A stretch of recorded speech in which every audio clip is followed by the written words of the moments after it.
Good morning, all the Knuckle Dragon Billy Goat Review kitties. This is Josh, Michael. and this morning we're going to discuss a topic that kind of branched off our artificial intelligence podcast. And for the brashness of it, we're going to talk about sex robots.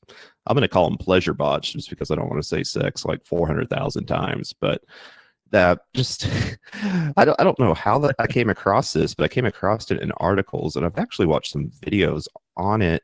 It wasn't more so for the robotics, but it's more so for the dolls itself. And these dolls, Mike, how much do you think these dolls cost? Just the dolls minus the robotics. Oh, shoot, I don't know. I looked up some prices probably last week or a couple weeks ago, just for research purposes, I swear. But they were I think the baseline was like 6 grand.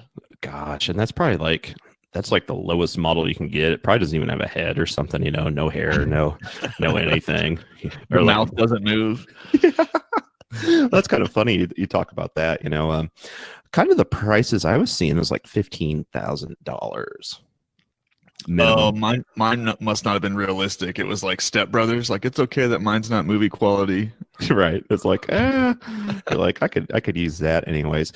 But the big debate, or more so from what I'm seeing here, with the sex robots or the pleasure robots, for lack of other terms, is the ethical nature behind them and almost the reason to consent. We when we talked about AI a couple of weeks back, we said that's technology that's able to learn and to go from there anyways. So I guess to start off, what's your view on these robots, Mike? I guess from an ethical standpoint, maybe.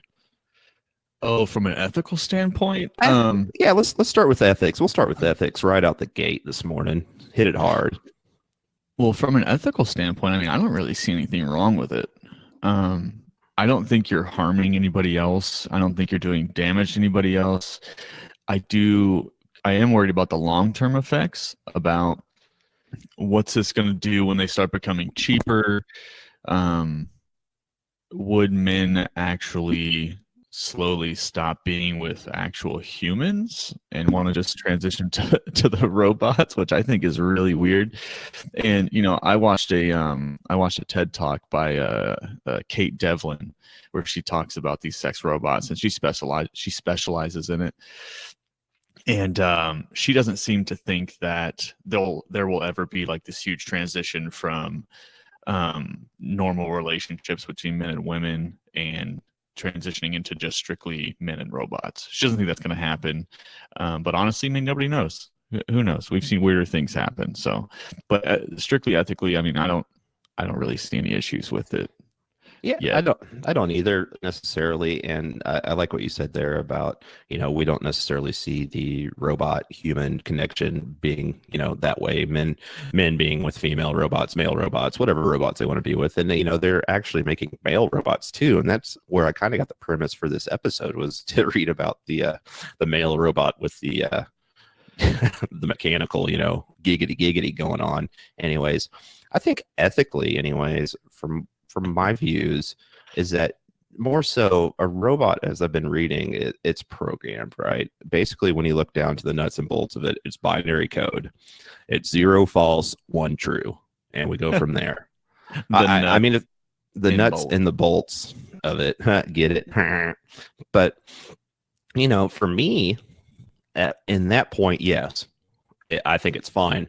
But what happens? Let's say hypothetically, these robots do get, it's almost like a cyborg type, you know, effect, anyways. Where these robots have feelings and they're able to make ethical and moral decisions. What happens Huh. then? You know what Do you I'm think we'll saying? actually get there? Do you think we'll get there? Gosh, I don't know. I mean, think about it. 100 years ago, people never thought you'd have like a telephone or a cell phone or a computer. I mean, Yeah. we were doing things. The technology behind it, it's just amazing. And one of the, some of the research that we did, luckily, some of our fans and people that are friends with our fans are of higher level learning, and luckily I have a paper here that I sent to you as well, Yeah. by a I believe they're doctors. I may be wrong. And if you guys are or aren't doctors, whatever. But I got a Dr. Slattery and a Dr. Beavers. I'm going to call it Dr. Beavers. I love that name, by the way. It is great. But in their paper here, it says, they researched here this Dennett from 2006. It says that AI makes philosophy honest. Think about it. Ethics must be, dude, check this out. AI, artificial intelligence, makes philosophy honest. Similarly, they observe that ethics must be computable to make it clear exactly how agents ought to behave in ethical dilemmas. Dude, that's deep. That is deep. That is deep. So I mean, really, for the nuts and bolts of it, and I liked what you said about, I wonder how many times I can say nuts and bolts. You guys need to take a shot every time I say nuts and bolts today. Oh, it's a drinking game. Yeah, I know. Get drunk at 7:33 in the morning. Anyways, Isaac Asimov, he had the three laws of robotics, right? And I'll just read these real quick, and then we can kind of come back to what we were talking about. He said, Rule 1, it says a robot may not injure a human being or through inaction allow a human being to come to harm. Rule 2, a robot must obey orders given it's by human beings, except when orders would conflict with the first law. Okay. And the third and final rule here is the robot must protect its existence as long as such protection does not conflict with the first or second law. So all his laws are, I don't know, kind of vague. Aren't those the same ones they used in iRobot? Yes. Okay. I mean, it's a universal law of robotics, more or less. Okay. Yeah, I didn't know that. Yeah, now you know. Now you know. The knowing's half the battle. Yeah, I was watching again, like that same TED talk where I was watching Kate Devlin speak on it, and apparently they have found phallic objects from 30,000 years ago. So basically, they have these rocks that have been carved into penis-like shapes, and they look very similar to the vibrators and things that you would see today. But again, there's a lot of speculation there because there's no way to prove that's what those are actually for.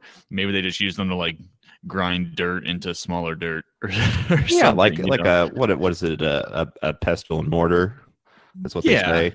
Yeah. So there's no real proof, but they do look very penis-like.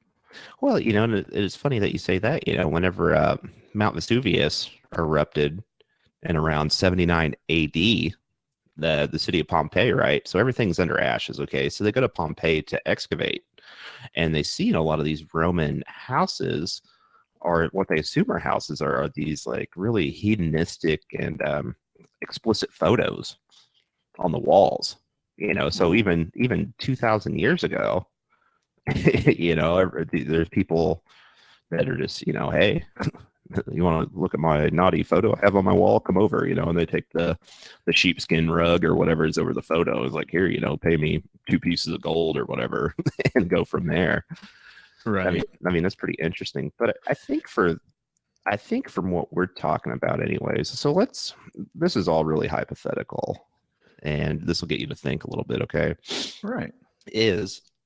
Let's say that robots do have the cognition to learn. Well, they do have the cognition to learn, obviously, but independent learning, right? They have their own free will, and going from there, what if they don't want to be a pleasure robot? What if they want to go, deliver pizzas for Papa John's or something like that? Where do we draw the line on that? And where do we draw the line on what's consent from a technology standpoint from the robot itself? Oh, I think we're a long way away from that. I mean, I hope so anyway. Geez, I would hope the people who spent 15 grand on a doll doesn't end up getting a mind of its own. Yeah, could you imagine it? You're sitting there and you're having an intimate moment with your robot, or let's just say you're at the restaurant. I mean, I watched a documentary where this guy took his doll out. What? Yeah, no dude. Way. Dude took it out to like the restaurant or whatever. This dude was like a total tech nerd or something like that. But you're on a whole nother level at that point. Yeah, but you know what? The the interaction, having the affection towards the object, the same as having the affection towards a human. And it kind of goes back to the harm principle that we've talked about before. These people aren't necessarily hurting anybody. I mean, I'd much rather have somebody be with a doll than be, Yeah. doing very maladaptive and bad things to humans.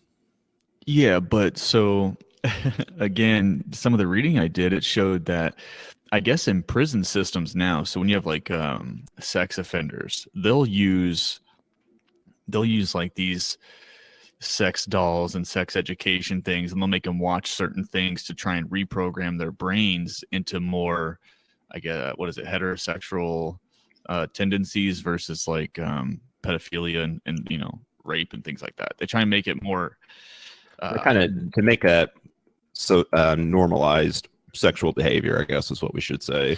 Yeah, but what they found was sometimes it makes it way worse. It doesn't help at all. It actually makes it acerbates it. That's the right word. Ooh, yeah. That's good. Yeah, you know what? I can almost see that in a way because, like we've talked about before with the human brain, we still have caveman brains.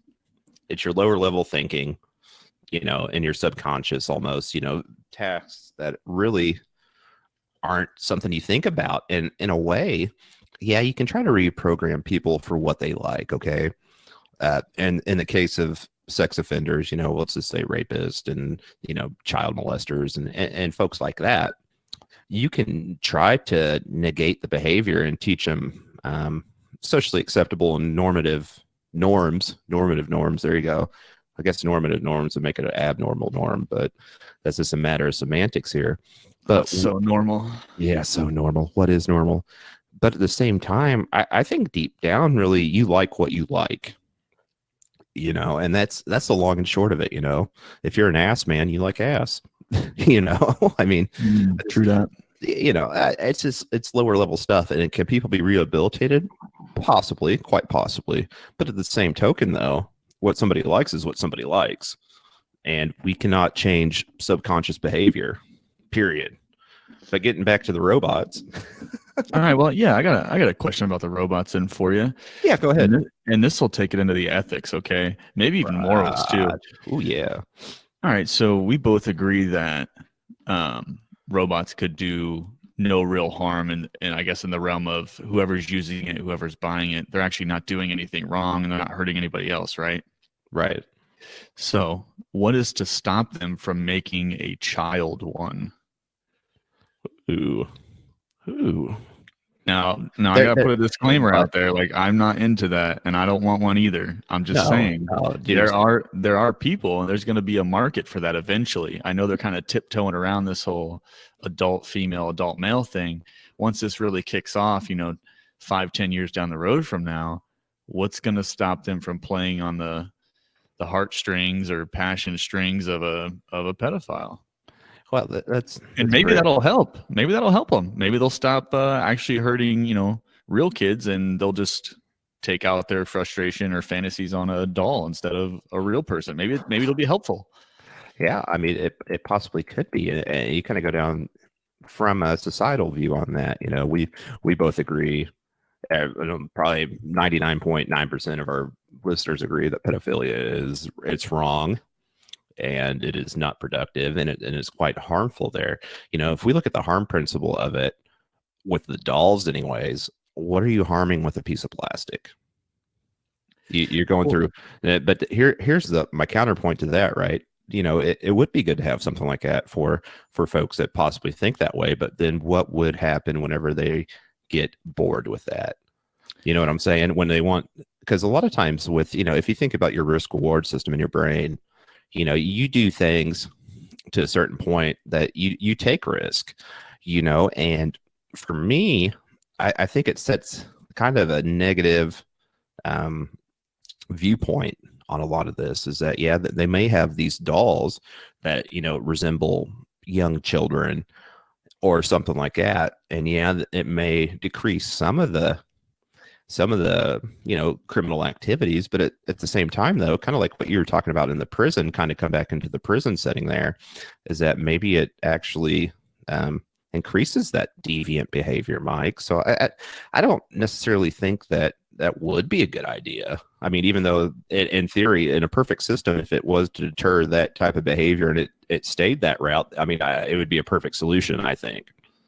Well, right. But I mean, I think you could apply that to the adult ones as well. I mean, I'm just going to assume that the people who are getting these are potentially doing things quite taboo.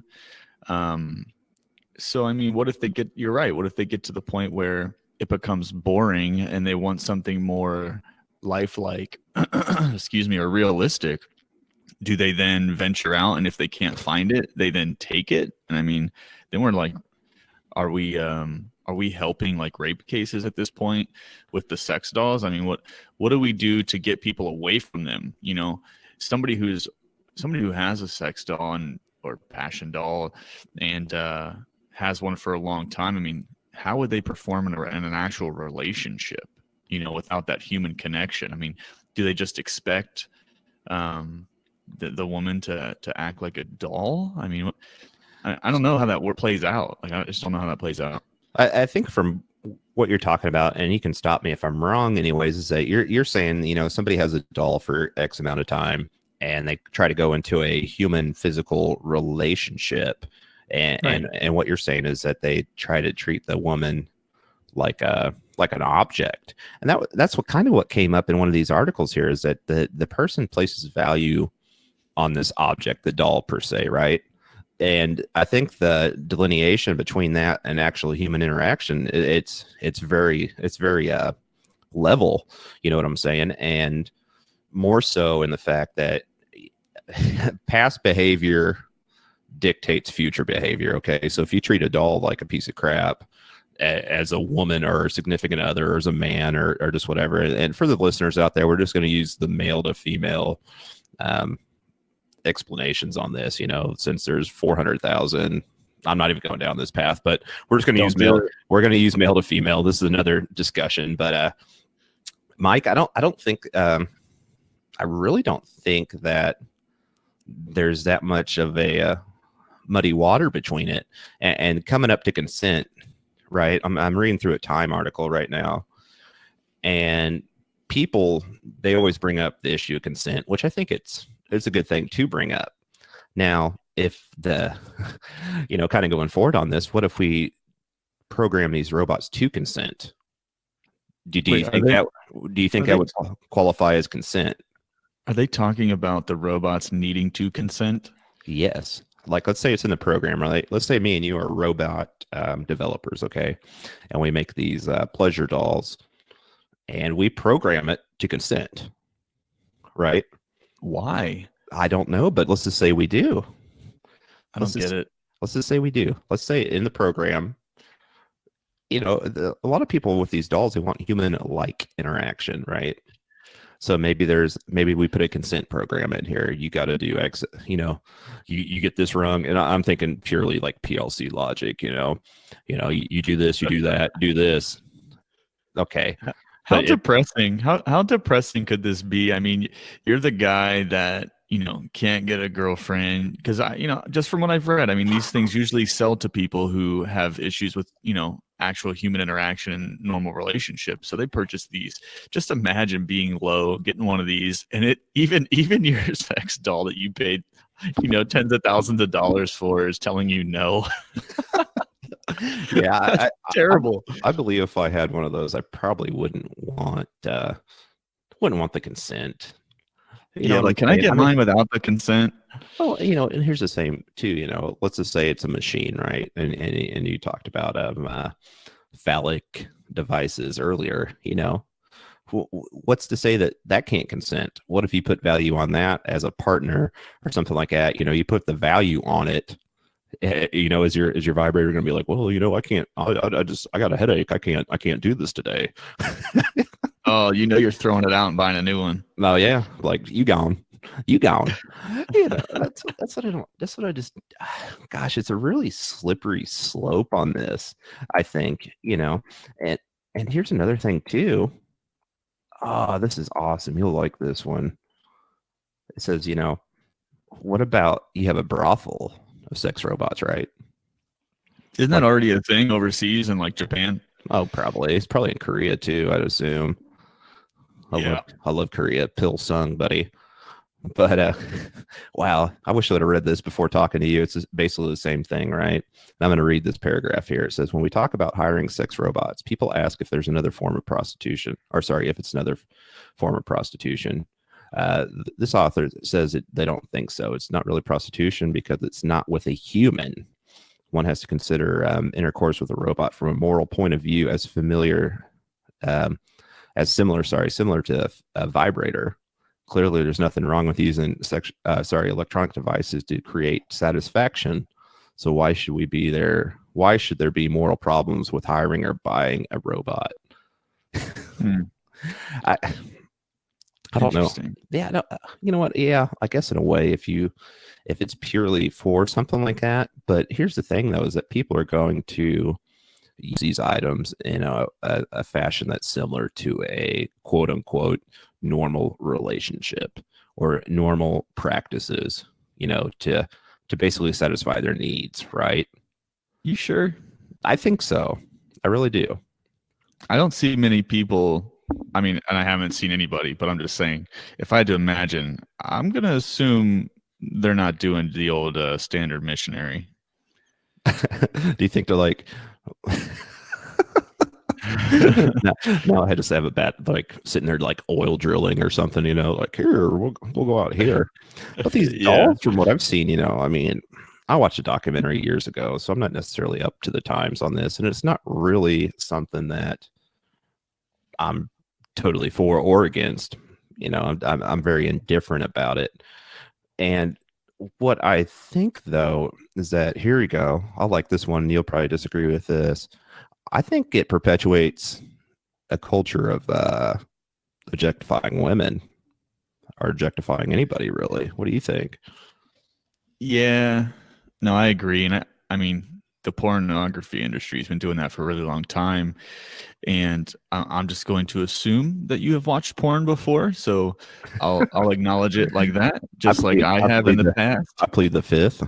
I would say that pornography over the last 10 years is getting very brutal. I mean, a lot of the stuff you see coming around now is like beating women, like totally using them as objects. It's like, it is not like, I remember many moons ago, last week. No, no, it was like a VHS tape, like I found in a buddy's house one time, it was like back in the 90s. And, porn used to have like a plot, and it was just two adults. They would play like a married role or something. And it was very, very normal. But now it's like, if you're not beating them and spitting on them and stuff, it's like, what the fuck is this? I mean, it's very objectifying. And I watched a video on basically saying that kids nowadays are exposed to pornography earlier and earlier. So they're starting to come into it like 10 and 11 years old, being exposed to it for the first time. And I think that is a problem. I mean, I think it's really shaping the male and female roles. And they're almost becoming, I think more women are wanting to be objectified because of this, or they feel like they have to be in a normal relationship. And that's a problem. I think we're getting a little off topic, but I think yes, it does actually cause, the objectifying of women. Yeah. It's a problem. Yeah, definitely. Most definitely. And I mean, with anything like that you project your views on, I guess, more so your preferences, let's say, right? If your thing is beating up somebody to get your jollies off, I mean, that's interesting, and even with that, what with we talk about consent with robots or things like that, what about these videos? Who watches this stuff that I want to watch young looking children or adults that are 18 or older or whatever? What does that project almost? Well, I mean, that's how you get these. That's how you get these 60-year-old millionaires, who are basically paying for their significant other. I mean, you see these old wrinkly dudes walking around with 18, 20-year-old girls, and everybody's like, "Oh, they're just happy. Leave them alone." I'm like, no. I'm like, one of them is happy. The other one is getting paid. Yeah, Like yeah, most that most is it. definitely. I mean, there might be some off cases where, yeah, it is true love and all this and blah blah blah blah blah blah blah. Yeah, Yeah, right. yeah, no, come on, man. I mean, if I I don't could be, buy that. yeah, if I could be with somebody on death's door that's old and has a lot of money, I'd give them some of that palliative euthanasia. You know what I'm saying? Oh my god. Give them some of that hospice care. Because think about it, right? Think about it. We're going down a wrong path here, but basically back to the robots here and back to this industry. Check this out, right? Gosh, and I think this article is from 2018, right?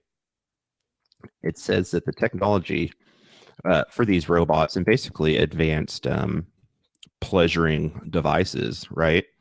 $15 billion a year business. Oh B, yeah. 15 with a B.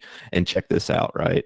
I thought this was pretty funny. There's a famous patent on these vibrating devices, right? They call it Okay. teledildonics. What? Teledildonics, buddy. What Don't does that say I even didn't. mean? Don't just tell me I didn't teach you anything today.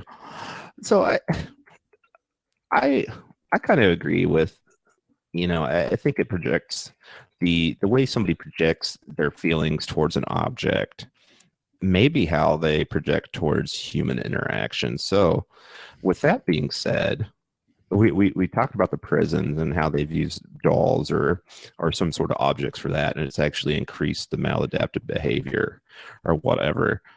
Is it a way here? Think about, oh, here I just had this great thought here. Okay, so we have these dolls here, and they find these qualms with people. Maybe they're pedophiles, maybe they're rapists, something like that.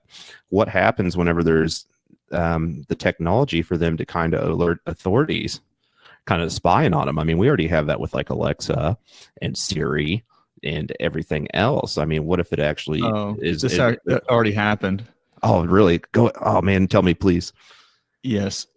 Excuse me. So basically, somebody had they have these Wi-Fi enabled, vibrators and things that you can, somebody can wear one in another country and your long distance relationship partner can like activate it or something like that. Well, now they store data, right? So they can, like Amazon with their algorithms, they can pull in data from previous uses and kind of know like what you're going to want to buy. Well, it's the same thing with these vibrators. Basically, they kind of hold in some data and know like when you use it, how long you use it, that type of information. Well, somebody hacked into this lady's, it was in another country, hacked into hers and pulled a bunch of data off of it. That's amazing. Could you imagine, like, you're the act of pleasure, for lack of better terms, that's intimate. That's between you and someone else, or you and some object. And Yeah. when that privacy is diminished, I mean, that's kind of scary. Could you imagine? You have this doll here, and like somebody hacks into it. And it's like, oh, hey, hey, Carl. You're like, how do you know my name? Like takes your wallet, like reads the codes off your credit cards and stuff like that. Oh, it just starts crying the whole time you're doing whatever you're doing to your doll. It's just crying. Yeah, and one of the questions too that they have that I've read through is that, will robots desire the affection back?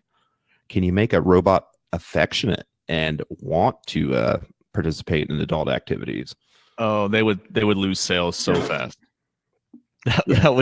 That would diminish sales. I mean, that's the whole point. I think guys are buying these is because they're so over that part. Like, and the dolls themselves, they're quite a bit of money, but like just think of the accessories you could have with it, right? You can change the eyes, you can change the hair, you can change certain anatomical parts.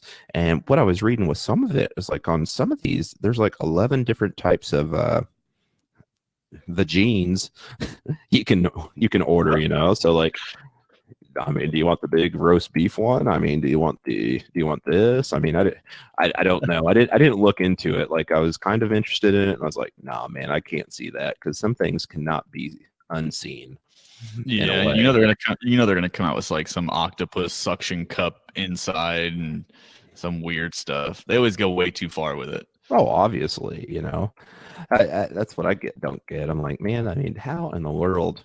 And the technology, I mean, it's amazing. All right, so check this out. I I found some advantages and disadvantages that they put together for owning one of these pleasure dolls. I All right, so I'll read the advantages first, and these aren't across the board. This is just what somebody put together. So the first one is readily available. so your pleasure doll is available 24/7 basically. So there's that.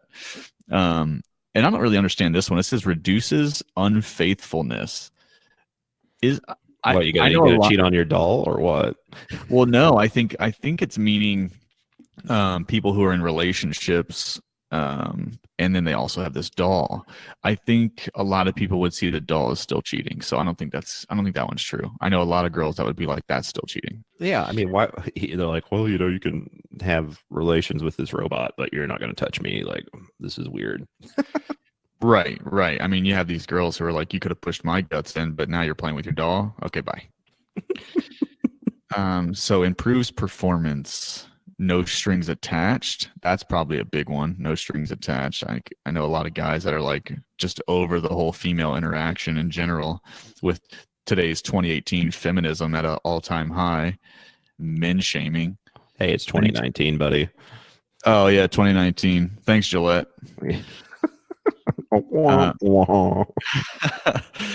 This one here, no complaining. That's probably a big one.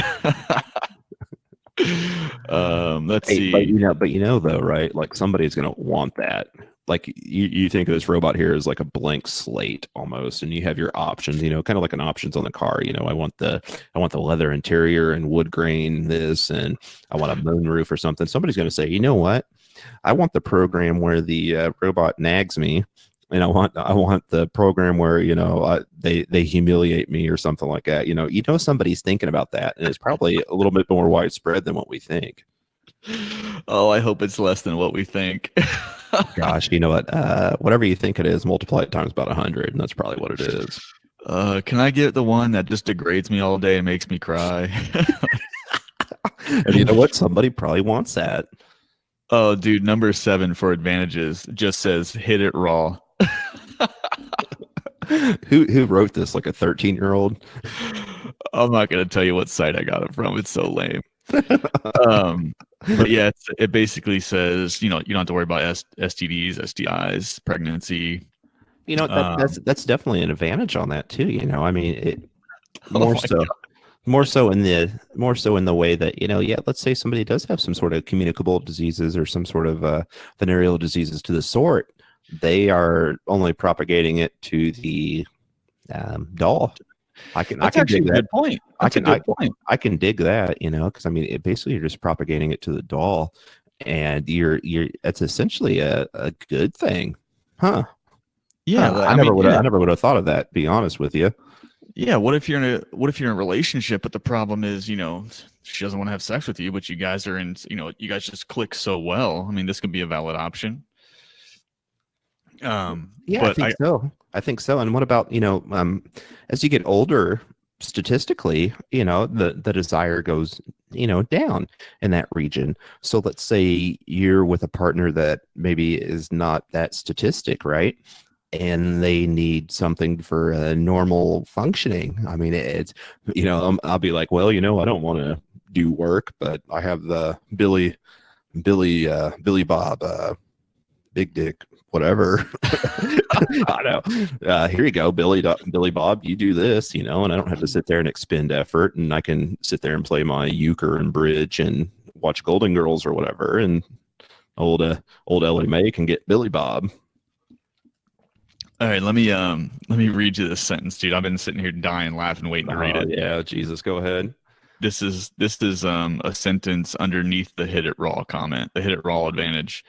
It says, it says, you can go raw, come with reckless abandon.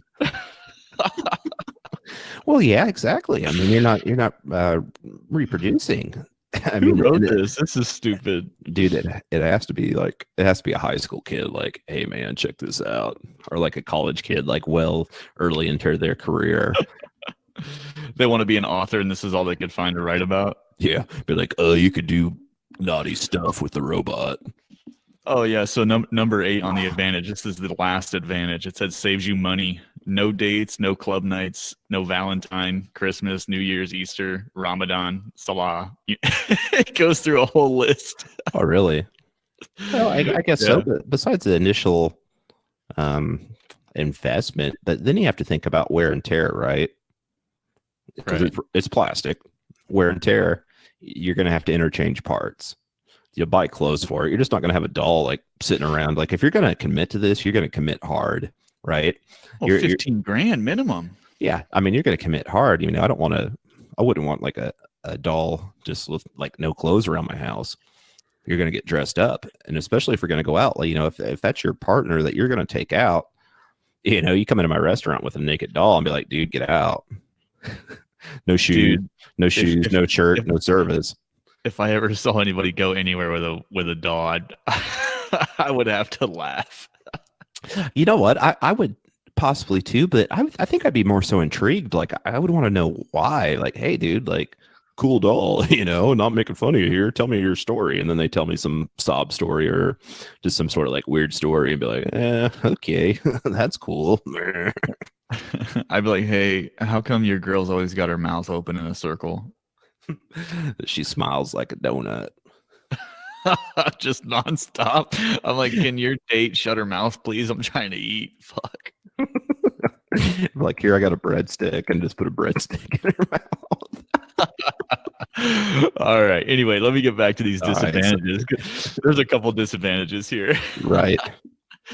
So disadvantage 1 is cost. 2, we already talked about cost. So 2 is social isolation. So it says men or man by default is a social animal, and I think they have a point there. And I think that's one of the long-term effects is that the more these become prominent in society, maybe it does cause some more isolation, kind of like what our phones have already done, and you know, the internet and Facebook and Instagram, and everybody's got to be everywhere but in the real world. Oh yeah, definitely. And in Japan, I'm glad you brought that up about kind of the social interaction and the reclusiveness anyways. But according to the Japanese Ministry of Health, Labor and Welfare, there is like a population of the Japanese that, you know, essentially, let's see here. These numbers are a little bit old, but it says here as of 2010, these individuals are 700,000 of them, and I'm going to butcher this word here, Mike, but it is called hikikomori, right? Basically Japanese for pulling inward or being confined, aka acute social withdrawals. And this is for Wikipedia anyway, so you know it has to be right. Oh yeah, they're on point. Definitely. So you have the 700,000 plus psychologists believe that almost 1.5 million are unaccounted for, more or less, or on the verge of becoming like this. So I mean, there's a market here. There's a market here, and it's funny that we talk about this. You know, some of these people with the social withdrawal, you know, they put them on the autism spectrum, right? Anywhere from Asperger's to quote unquote classic type, anyways. But some of the research has shown that, you know, some of these are they are high functioning pervasive developmental disorders. Surprise, surprise. Yeah, there's no surprise there. Definitely not. But there's so many caveats off this, you know, and there's so many directions we can go down on this. But yeah, go down on this. Gosh. Oh, No. stop. No, sorry. That was a, as they call it in the business, a Freudian slip. Like all these nuts and bolts and paths we can go down on. More nuts and bolts. I love nuts and bolts. So number 3 on the disadvantages, ruins human relationships. It says, and I don't even know if this is true. I'm just going to read it really quick and we'll see where it takes us. It says, according to experts, whatever that means. We'll get into that in our next podcast. Expert. Yeah, whoever that is. Spending too much time on robot relationships can make it difficult to forge human friendships, which I believe that's true. I mean, you spend so much time. It's just like on your phone. I mean, people get so addicted to their phone. I mean, you start losing the grasp of friendships, realities, relationships in general with people. I got a local recent story for you, right? So I'm in the beautiful town of Boonville, Indiana, the other day getting some ink, right? And I usually get done by this guy named Tim, and he did this one as well. But he has his tattoo partner, co-owner, whatever this place. She was talking about, hey, I'm single and I'm on Tinder and this and that and whatever. And I said, okay, that's cool. And I start talking, and I'm like, she's like, we go out in a bar or someplace and go talk to somebody. Like, people don't want to talk to you. Dudes don't want to talk to chicks when chicks come up and talk to them. That is crazy. That is absolutely nuts. Could you imagine years back, like, somebody comes up and talks to you and you're just like, nah, dude, I ain't interested. I would have been like, okay. You can talk to me. Yeah, I'll be like, I'll raise my hand over here, like, come over here and talk. Yeah, it definitely degrades the human experience. And I think the damage is already done on that. And I think we're at the pinnacle of just perpetual shittiness going with human relationships. Like, think about like 30 years from now, what the typical social interaction is going to be with somebody. Are you going to sit here and just like text and be like, hello, how are you doing? Look how relationships are formed nowadays. People are meeting on social media. First dates aren't happening in person. They're not saying like, hey, would you like to go out with me, like on a date? People are just texting it or emailing you or like liking all your pictures until you get the hint. It's like you have to social media stalk them for a while until they understand, like, oh, I think this guy's into me. And then you have to decide if you're creeped out about it or not. Be like, we'll see how creepy this guy is. They have places now. What is it like? Some of those social dating programs. It's like you swipe a direction or you swipe another direction, and that is all the thought that is in it. Talk about objectifying women. It's just based off a picture. Yeah, objectifying humans. I mean, you sit there, you're like, well, okay, little Billy might be a good dude, and you get down to the nuts and bolts of it, and I'm sorry, I don't know why I found that so funny. I apologize, guys, but you swipe left, you swipe right. You're not sitting there looking at the profile and say, oh, hey, this guy has a doctorate, or hey, this guy is, has some sort of blue collar type job, or this guy likes the same interests that I like. You're going solely on physical attraction. Left, right, whatever. And I think that degrades a lot of stuff too. But I think essentially, though, it's kind of all encompassing of the world. We judge folks by looks and how they look and how they act and whatnot. And then we get to know them. We're not, you can't ever say, well, I met so-and-so because we're both in the same book club and we like reading, Irvin Welsh or somebody like that. You're like, well, I'm with this person because they have a pretty smile and their eyes are nice and, they have giant sweater puppies. So, right. So I think that's kind of where we're going on that anyways. So what's your next one? How many more of these do you got? You got quite a few, don't you? No, I'm going to rattle these off really quick. And then I've got a rattle. Yeah. And then I'm going to give you some info and then ask you a question here. All right. So number 4 is no communication. So we kind of talked about that. 5 is no support. And that's the last one. No support. What, like financial, moral, emotional, mental. Right. They don't give you the human support that you would normally get from a partner. What if you just sell your doll out? Oh man, like passion doll prostitution. Yes. That's here we go. Not even that. It'd be like, hey, we're swingers. Can I take yours home and you take mine home? Like mine actually does stuff. Yours is fake. I don't what? I don't even know if it's like that. It'd be like, hey man, I got a basketball here. Here, take the basketball home and play with it. It's not like, hey, this is so-and-so. I think it's merely just an object to be traded for some sort of use. Is it going to be like a book club, but only like a passion doll club, and you and your homies bring all your dolls to somebody's house, and then everybody goes home with a different one or something? Yeah, they put like the technologies, like the startup, like the fob key, like you have a fob key for your doll, and they put them in a fishbowl, and then they kind of mix them up, and then like you just hit a button, and you're like, okay, I guess I'm taking so and so home. That's terrible. Gosh, it's There's such a filthy rabbit hole. All right, so I'm gonna kick it back to health, safety, and privacy concerns. So, in the passion doll industry, there's actually no safety regulations that exist for the sex toy industry. So, where can that lead us? well, gosh, that's a good question. Valid question. Very good question. The more they're still getting advanced and they're Right. becoming more robust, with the robotics, the AI, and they're moving past the traditional sex toy, Mhm. but still they fall under the same regulations. Huh. Huh. Well, there should be something with the safety and health. There should be some appropriate standards for this, you would think. I No, just none at all, huh? So it's just the same as whatever else. it's Little the same. It's the same as just going and getting like a dildo or small vibrator or something. A right. doll.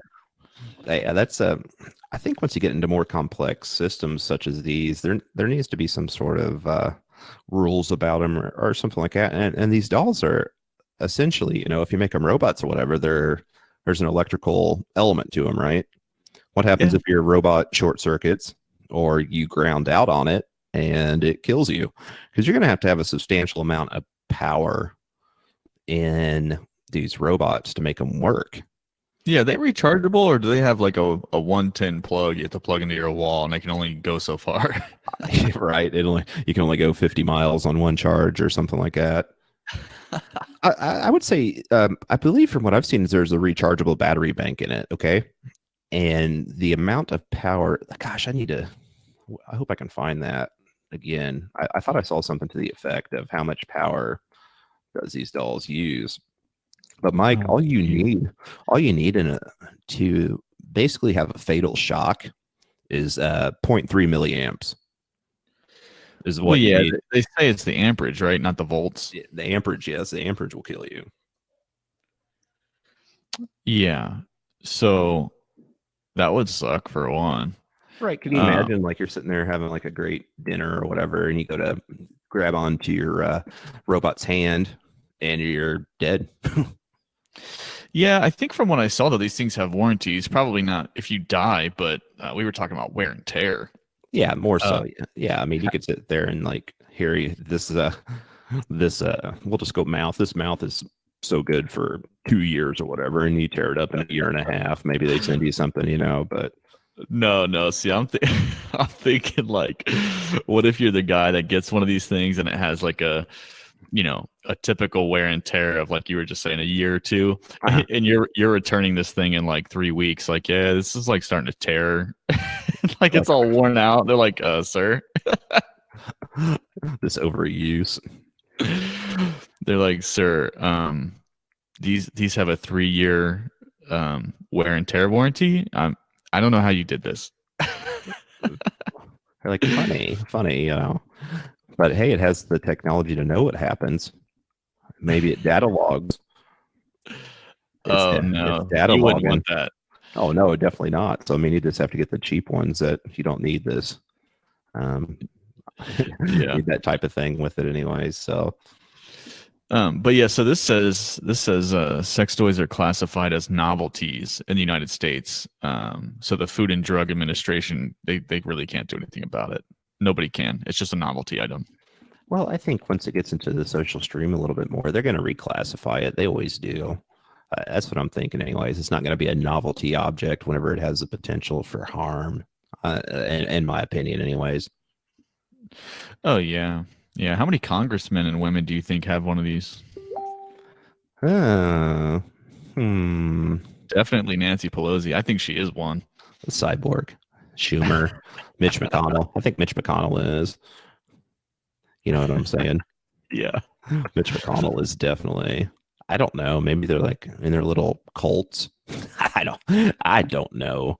maybe, but I think overall though, Mike, if we get down to really the nuts and bolts on this, is that these um dolls are kind of productive in a ways. I don't know. I'm like 51-49 on the fence about it, that it being a good thing compared to a bad thing. And I think only time will tell, but there needs to be certain ethical standards imposed on it. And essentially for the consent, an inanimate object cannot consent. Okay. Yeah, but I don't However, think it has to, does it? I mean, come on. well, I mean, I guess for the gosh, what was I trying to say here? Does your car have to consent to take you to work? I mean, we're gonna have automatic driving cars that can just take you places, and they have the lines they can follow in the road, and just all the sensors and things. I mean, does your car have to consent? I mean, there's so many Yeah. things that we use that are AI. Yeah, your car has to consent. What if you have a breathalyzer in your car? Oh, shut up. Yeah. What if you have a breathalyzer in your car? Your car has to consent based on the input that you give it. And I don't know if maybe developers in the future put some sort of superhuman like interaction in like that to make it realer word, more real. But it, there's a lot of different views on it, and I just don't get it. I mean, I get it, right? I do get it, right? So, some people just are socially To a point. I get it to a point. Yeah, definitely. A lot of people are just socially awkward and don't want to either A, don't have the time for a relationship, or B, just they know what they want. However, I do believe it objectifies the opposite sex. It definitely objectifies the opposite sex. Kind of like what you're talking about with the robots in let's say a restorative type program in prisons, right? It's showing not, it just empowers these offenders, like, well, I got a robot and I can do this, and I can already hear it now. People saying, well, people play violent video games and, this, that, and the other, and they don't go out and do this and that. Okay. Yeah, you might be right. But if you are triggered for quote unquote, if your mind is triggered to believe this is true and this is a way to treat somebody, it definitely empowers them, and it gives them more steam to be very, very deviant. I believe, anyways. What say you? Yeah, I think we're gonna get into some real problems once they start doing the more child dolls. I think people are lenient currently with the adult ones, and yes, I think it goes against people's ethics and morals and what they deem as appropriate and not appropriate. I think the long-term effects are really going to show us what's really going to happen. And what's unfortunate about long-term effects is that in some cases, once you have determined what the long-term effects are, it's already been too late and you really can't go backwards. Just like the objectification of women. I think we've already gone so far forward in it that it's really difficult to go backwards. And I think these dolls are going to make that worse. But people are lenient currently, they're tolerant. But I think the moment they start, somebody's going to take that leap. There's going to be a company that goes, why don't we cater to pedophiles? And then they're going to start to sell it or market it as a way to help pedophiles. That way they don't have to actually go to real children, and do that. But it's going to be a problem. There's going to be a huge outcry when that happens. And it's going to happen. I know it is. If there's dollars involved, it's going to happen. Yeah, but more so too, wouldn't that be...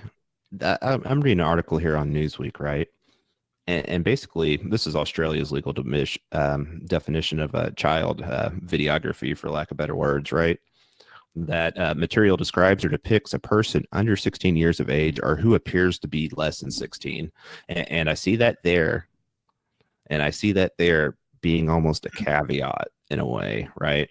Appears to be less than 16. Her in the United States, what is 18, or depending on states or whatever, 16 to 18, we'll just say in the United States for consent, and or looks that way, and or 16 and under is the child videography that's bad. So could this turn into a criminal situation? Almost, we get the doll to help rehabilitate somebody, and then it turns into a criminal situation, and we perpetuate the cycle of recidivism back in jail. Yeah, I don't know if that applies in the U.S. or not. I mean, I've seen stuff that definitely looked too young. I mean, obviously they were of legal age, but they definitely play on those looks. I mean, they do it on purpose. I think it's a real fine line. It's a gray area. I think it's a gray area, and it's going to happen. I would say the next couple of years we'll probably see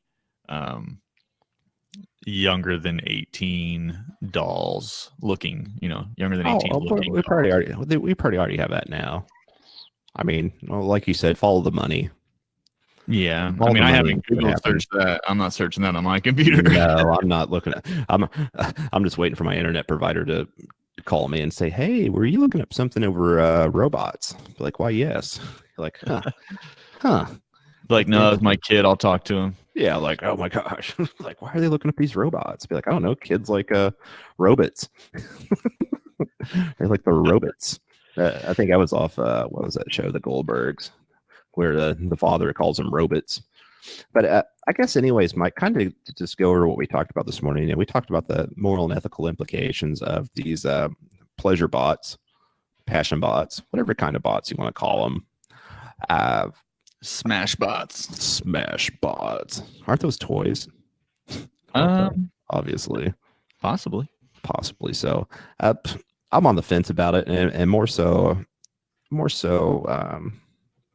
whenever we talk about some of the maladaptive stuff, some of the criminal type behaviors being perpetuated upon these, I think that these dolls do serve a purpose, and they're a viable purpose in a lot of these situations. However, I'm not fully for it, and yeah. Yeah, I mean, it's hard to be all in on that subject. Just halfway. Yeah, like it's not a subject you're going to bottom out on. Just balls deep. All right. Hey, I think this is going to go down to a bunch of metaphors anyway. So, Mike, as usual, appreciate your time this morning, and yeah, I'll do you guys at the Knuckle Draggin Billy Goat Review. You can follow us on Facebook, on our site at the Knuckle Draggin Billy Goat Review. Our podcast is also on SoundCloud, which the link is on our page, and on iTunes as well if you search the Knuckle Draggin Billy Goat Review. So this morning from nice snowy Newburgh, Indiana, I'd like to put my hat out and say thank you very much for listening to our show. And this is what, our second show in the new year, Mike? Yeah, I believe so. Oh no, third. Ooh, yeah, it is third. I'm about to have a fourth after a short intermission here. So to all you Knuckle Draggin Billy Goat Review fans, the kids, y'all take it easy and have a good one. Mike, have a good day, buddy. I'll talk to you in about 10 minutes or so.